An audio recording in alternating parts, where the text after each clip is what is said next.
পেয়ারা রাসূল সাল্লাল্লাহু আলাইহি ওয়াসাল্লাম বলেছেন, মুমিনের সঙ্গে কাফেরদের পার্থক্য হলো সালাত। মুমিনরা সালাত আদায় করে, কাফেররা সালাত ছেড়ে দেয়। আজকে নামাজের বিষয় এই জন্য আলোচনা। বড় কষ্ট লাগে। আমরা মুসলমান হয়েছি ঠিকই, আমরা সকলে দাবি করি আমরা ইমানদার, আমরা উম্মতে মুহাম্মাদি,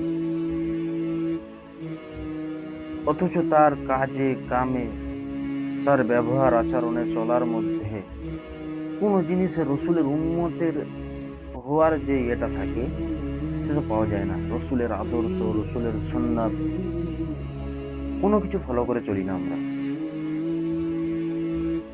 যেমন আজকের দিনে আমি যে মসজিদে ইমামতি করি, এই মসজিদে ঈশার নামাজ পড়েছি আমি এবং মুয়াজ্জিন, বাদ বাকি মুসল্লি নাই। তারপরে একবার পড়েছি মসজিদে দুজন মুসল্লি নিয়ে, আমি এবং মুয়াজ্জিন আর একজন মুসল্লি। এটা প্রায় 4-5 জন মুসল্লি হয়। কিন্তু আজকের আমার বড় আফসোস লাগে যে আমরা মুসলমান দাবি করি, আমরা ইমানদার দাবি করি, মসজিদে কাতারগুলোনে পাওয়া যায় না। অথচ আমরা মসজিদ বানানোর জন্য বিশাল টাকা অর্থ ব্যয় করি, 15 লাখ 20 লাখ, যাদের যেরকম আছে সেরকম ব্যাপার। যে মসজিদে আমি আজকে নামাজ পড়িয়েছি, মসজিদে ঈশার নামাজে দুজন মুসল্লি আমি এবং মুয়াজ্জিন, ওই মসজিদটা 4টে কাতার, কমসে কম 4টে কাতারে আপনি 200 জন মুসল্লির নামাজ পড়বে। তাই মসজিদে পাথর বসানো, টাইলিস বসানো, খুব সুন্দর করে মসজিদ সাজিয়েছে, কিন্তু মসজিদে মুসল্লি নাই। আচ্ছা, আপনি নামাজ ছাড়েন কি জন্য? আপনি তো মুসলমান, আপনি তো ইমানদার দাবি করেন, আপনি ইমানদার হয়ে নামাজ ত্যাগ করেন কি করে? নামাজ থেকে দূরে থাকেন কি করে? মসজিদ থেকে দূরে থাকেন কি করে? একটা ইমানদার কোনোদিন নামাজ ছাড়তে পারে না। একটা ইমানদারের অন্তরে আল্লাহর ভয় থাকে, কবরের ভয় থাকে, ময়দানে মাহশরের ভয় থাকে, জাহান্নামের ভয় থাকে। তো আপনি যে নামাজ ছাড়ছেন, আপনি কি কবরকে ভয় করেন না? কবর বলতে কবরের আযাবকে ভয় করেন না? আপনি কি কিয়ামতের দিনে যে ভয়ানক দিন হবে সেই দিনটাকে ভয় করেন না? আপনি কি আল্লাহর জাহান্নামের আযাবকে ভয় করেন না? আপনি কি জান্নাতি মনে করেন নিজেকে নাকি?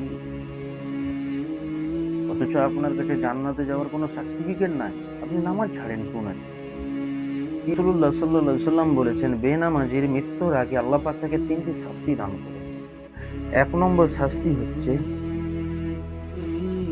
সে যখন মৃত্যুবরণ করবে তাকে অপদস্থ হয়ে, লাঞ্ছিত বঞ্চিত হয়ে তার মৃত্যুবরণ করাবে, আল্লাহ পাক তার মৃত্যু দেবে। পেয়ারা রাসূল সাল্লাল্লাহু আলাইহি সাল্লাম বলেছেন, বেনামাজির মৃত্যুর আগে 2য় নম্বর শাস্তি হচ্ছে পিপাসা অবস্থায় মৃত্যুবরণ করবে। এতটাই তার পিপাসা লাগবে যে তাকে যদি সারা পৃথিবীর নদী নালার পানিও খাওয়ায় তার পিপাসা মিটবে না। 2য় নম্বরে বলেছেন সে ক্ষুধার্ত অবস্থায় মারা যাবে। 1 নম্বর মৃত্যুর আগে তাকে অপদস্থ হয়ে লাঞ্ছিত বঞ্চিত করে আল্লাহ পাক তার মৃত্যু দেবে। 2য় নম্বর তাকে পিপাসা অবস্থায় মৃত্যু দেবে। 3য় নম্বর হচ্ছে আল্লাহ পাক তাকে ক্ষুধার্ত অবস্থায় তার মৃত্যু দেবে। আপনি বেনামাজি হয়ে মৃত্যুবরণ করে গেলেন, তারপরে কবরে তাকে যখন রাখা হবে, আল্লাহ রাসূল সাল্লাল্লাহু আলাইহি সাল্লাম বলেছেন, ইয়াতিকুল কবরু আলাইহি, তাকে যখন কবরে রাখা হবে সর্বপ্রথম তাকে কবরে একটা শাস্তি দেওয়া হবে যে কবরের 2 সাইডের মাটিটাকে ঠেসে দেবে। দেওয়ার পরে তার এক পাঁজরের আর এক পাঁজরে উঠে যাবে এবং কড়কড় মড়মড় করে আওয়াজ হবে, ভাঙার আওয়াজ হবে, ভাঙবে। 2য় নম্বরে রাসূল করিম সাল্লাল্লাহু আলাইহি ওয়াসাল্লাম বলেছেন, তার কবরের মধ্যে জাহান্নামের আগুন দেওয়া হবে, জ্বালিয়ে দেওয়া হবে। দ্বিতীয় নম্বর, পিয়ারা রাসূল সাল্লাল্লাহু আলাইহি ওয়াসাল্লাম বলেন, তার কবরে এক বিশাল অজগর সাপ দেওয়া হবে। অজগর সাপের চোখ হবে আগুনের, সেই সাপের নখ হবে লোহার। সেই সাপটা কত বড় হবে? পিয়ারা রাসূল সাল্লাল্লাহু আলাইহি ওয়াসাল্লাম বলেছেন, ওই সাপের নখের এক মাথা থেকে আর এক মাথা যেতে একদিন সময় লাগবে। তাহলে ভাবেন সাপটা কত বড় হতে পারে। পিয়ারা রাসূল সাল্লাল্লাহু আলাইহি ওয়াসাল্লাম বলেছেন, ওই সাপ ওই বেনামাজির সাথে আবার কথা বলবে। কি বলবে? যে আল্লাহ নাফরমান বান্দা, তুমি ফজরের নামাজ কাজা করেছো, আল্লাহ পাক আমাকে নির্ধারিত করেছে ফজর থেকে নিয়ে জোহর পর্যন্ত তোমাকে দর্শন করার জন্য, তোমাকে কামড় দেওয়ার জন্য। ওই সাপটা একটা ছোবল মারবে, 70 গজ নিচে, জমিনের নিচে চলে যাবে। আবার তাকে তোলা হবে, আবার মারবে, আবার তোলা হবে, আবার মারবে। আপনি জোহরের নামাজ কাজা করেছেন, আপনাকে আবার জোহর থেকে নিয়ে আসর পর্যন্ত ছোবল মারতে থাকবে। আবার আপনি 70 গজে যাবে, আবার তুলবে, আবার 70 গজ নিচে, আবার উঠাবে।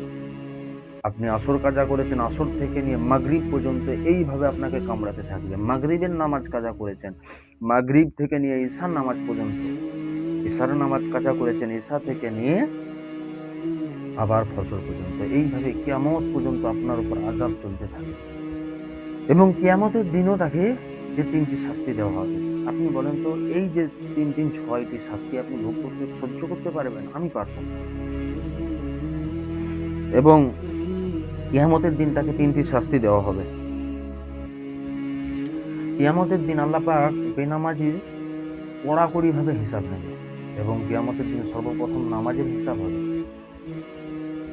এবং কিয়ামতের দিনে বেনামাজিদের কড়াকড়ি ভাবে হিসাব নেওয়া হবে। দ্বিতীয় নম্বরে বলা হয়েছে যে কঠিন থেকে কঠিনতর শাস্তি দেওয়া হবে। বেনামাজিকে কঠিন শাস্তি দেওয়া হবে। তৃতীয় নম্বরে বলতেছেন, অত্যন্ত আপনাকে অপমানের সঙ্গে তাকে জাহান্নামে নিক্ষেপ করা হবে। তাকে টেনে হিঁচড়ে অপমানের সঙ্গে জাহান্নামের মধ্যে তাকে নিক্ষেপ করে দেওয়া হবে। তাহলে ভাবেন, মৃত্যুর আগে যে 3টি শাস্তি, মৃত্যুর পরে যে 3টি শাস্তি, এবং কিয়ামতের দিনে যে 3টি শাস্তি, এই যে 3 3 6 এবং 3 3 6 6 3 9টা শাস্তি আমরা কি ভোগ করতে পারবো? পারবো না, আমরা সহ্য করতে পারবো না। তাহলে আপনি নামাজ পড়েননি কেন? তাহলে আপনি নামাজ ছেড়ে দেন কেন? কি জন্য নামাজ ছাড়েন? এখনকার দিনে আমাদের ঘরের যুবকদেরকে যদি জিজ্ঞাসা করা হয়, ভাই ফজরের নামাজ কয় রাকাত বলো তো, ফজরের ফরজ নামাজ, ওই যুবকটা কি বলবে জানো? ফজরের ফরজ নামাজ, ফজরের ফরজ নামাজ, ফজরের ফরজ নামাজ, ফজরের ফরজ নামাজ, এইভাবে বলতে বলতে বলবে আমি জানি না ভাই। তারা আমাদের যুব সমাজে মুসলমান দাবি করে, আমরা মুসলমানের ঘরে জন্ম নিয়েছি, এবং কিন্তু ফজরের কয় রাকাত ফরজ নামাজ জানে না। আবার যদি এক যুবককে জিজ্ঞাসা করা হয়, ভাই জোহরের কত রাকাত আপনার জন্য নামাজ ফরজ করেছেন আল্লাহ পাক, জোহরের ফরজ কয় রাকাত? ওই ছেলেটা বলবে জোহরের ফরজ, জোহরের ফরজ, জোহরের ফরজ জানি না। 4 রাকাত যে জোহরের ফরজ নামাজ সে জানে না। আবার যদি জিজ্ঞাসা করা হয়, ভাই আসরের ফরজ নামাজ কয় রাকাত?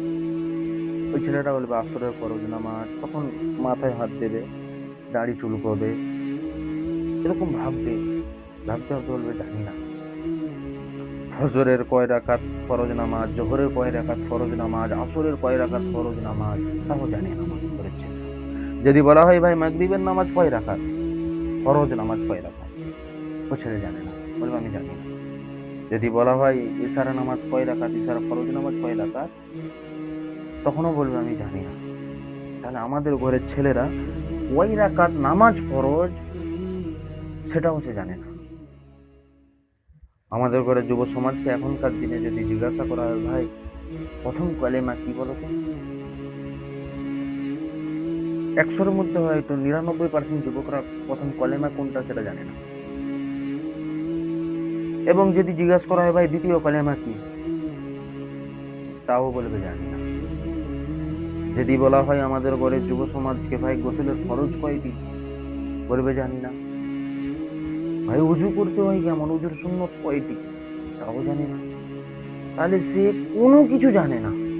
সে মুসলমান হয় কি করে? এখনকার দিনে যেমন অনেক মুরব্বি হয়ে গেছে, 4টে 5টে 10টা করে ছেলের বাপ হয়ে গেছে, তারাও ফরজ মানে গোসলের ফরজ কয়টা জানে না। গোসলের ফরজ কয়টা জানে না। তাহলে ভাবেন, যে মুরব্বিটা হাফ কবরে চলে গেছে, বাকি জিন্দেগিটা আছে,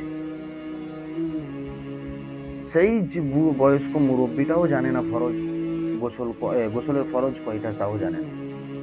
তাহলে আজকের দিনে আমাদের মানুষ কোথায় চলে যাচ্ছে, কোন রাস্তায় চলছে? নামাজ কয় রাকাত জানে না, নামাজ ঠিকভাবে পড়তে হয় তাও জানে না, কিভাবে তাহরিমা বাঁধতে হয় তাও জানে না, নামাজের যে তাহরিমা বাঁধার পর যে সানা পড়তে হয় তাও জানে না, সানা পড়ার পরে আউযুবিল্লাহ বিসমিল্লাহর সাথে যে সূরা ফাতিহা পড়তে হয় তাও জানে না, যে কোনো সূরা মিলাবে সে সূরাও পড়তে জানে না এবং জানে না, কিছুই জানে না। আল্লাহ পাক আমাদের প্রত্যেককে বোঝার তৌফিক দান করুক, আমাদের প্রত্যেককে 5 ওয়াক্ত নামাজ পাবন্দির সাথে পড়ার তৌফিক দান করুক।